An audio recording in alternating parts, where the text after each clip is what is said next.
Recently, a clip of iDubbbz and his girlfriend Anissa caught people's attention as they reacted to 90 Day Fiancé, sharing their thoughts on an Iranian man's experience living in Iran. People singing and dancing like on the street, it just feels weird because if you do that in Iran, like they can arrest you. Did you know that? For dancing? Like this, like it's a little eye rolly. Like why are you presenting it like it feels like he's being paid to do propaganda for the U.S. Yeah, like the U.S. Like. So this is so strange to me because I'm seeing everyone having such a good time here, being so free and laughing. But in Iran, you would be arrested on the spot for having any sort of joy. If you were ever feeling joy, they would arrest you in Tehran, Iran. Like, it's just so... Yeah, it's a little over the top. Yeah. I can feel the freedom. Yeah. Here. Yeah, it's starting to make her uncomfortable.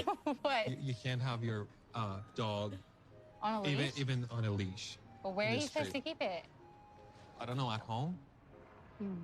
Okay, so you Like, don't know. Everything has changed. I just don't think you have a 48 dog, hours bro. ago, Yeah. I was in Iran, everything was... No shot, that's true? None of this is true? That's what's so annoying about it. So here's the thing. My position is not Iran is worse, so shut up. It's not even iDubbbz is wrong. My position is that if someone is speaking from inside a restrictive system, dismissing their words as ideological maneuvering denies the reality they live in. Now let me explain. The problem isn't whether Iran has restrictive laws or limited freedoms. It clearly does. For many people, everyday life is constrained in ways that are hard to fully grasp from the outside. Sure, it's not like every law in Iran is enforced perfectly or all the time.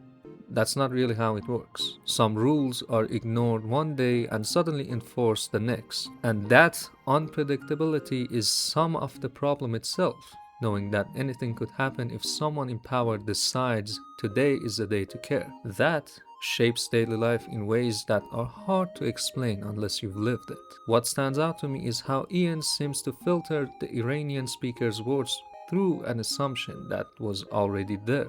Like, saying whatever like he you thinks really, you have to be, yeah, I have to be careful about the words. You can speak freely here. You're in America. Are you I know, but But they're going to come find me and they're going to drone strike me. The Iranian government will drone strike me if I say mean things. Listen, he's planning on going back, potentially, okay? And if he wants to travel back, he's got to be careful with what he says. Bro, are they gonna check his last 5 years of social media history? Sorry, this is just so yeah.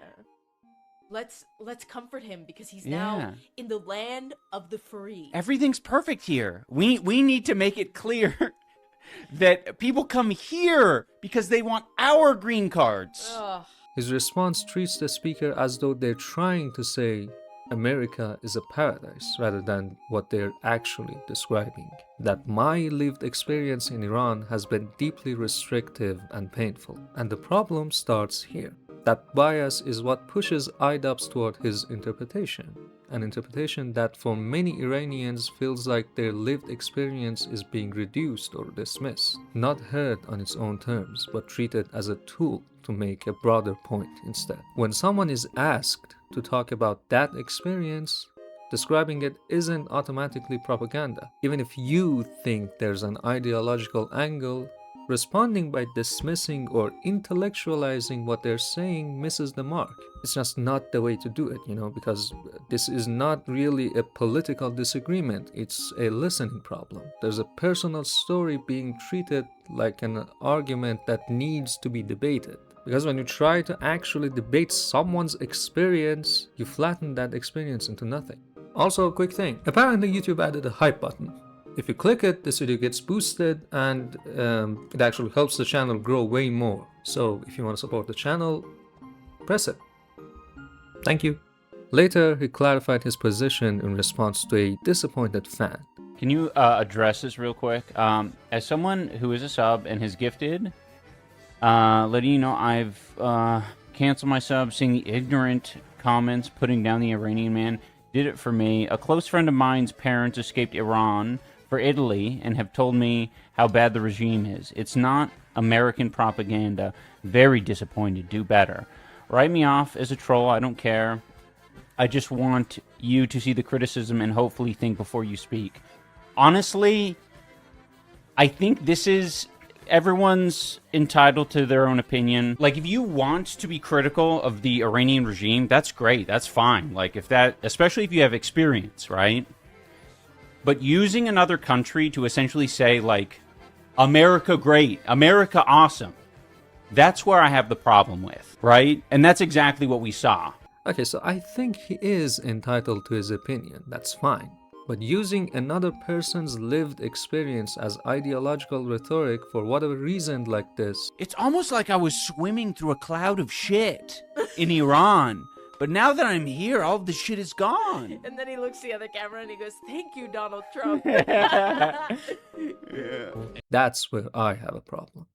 People in Iran aren't talking about this hypothetically. They're in the streets right now protesting, getting arrested, getting hurt, sometimes getting killed to change these conditions. And this isn't new either, it's part of a long history. The person whose words are being brushed aside grew up inside these restrictions. This is the only reality that that generation has known. And even then, this speaker represents someone who was relatively lucky enough to leave, lucky enough to have a platform at all, lucky enough to be in this show.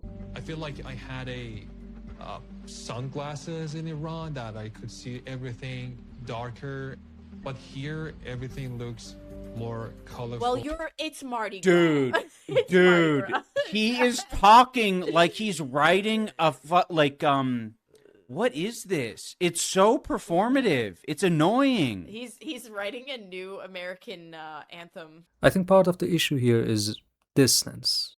When you're not the one living through something like this, it's easy to turn it into an idea instead of an experience. We are talking about very extreme conditions here, after all. And if you didn't grow up under them, it can sound like just an exaggerated story. But for them, it shaped how they think, how they see, how they exist. It's just always easier to talk about someone's pain than to actually feel it. Also, freedom is kind of invisible when you've always had it.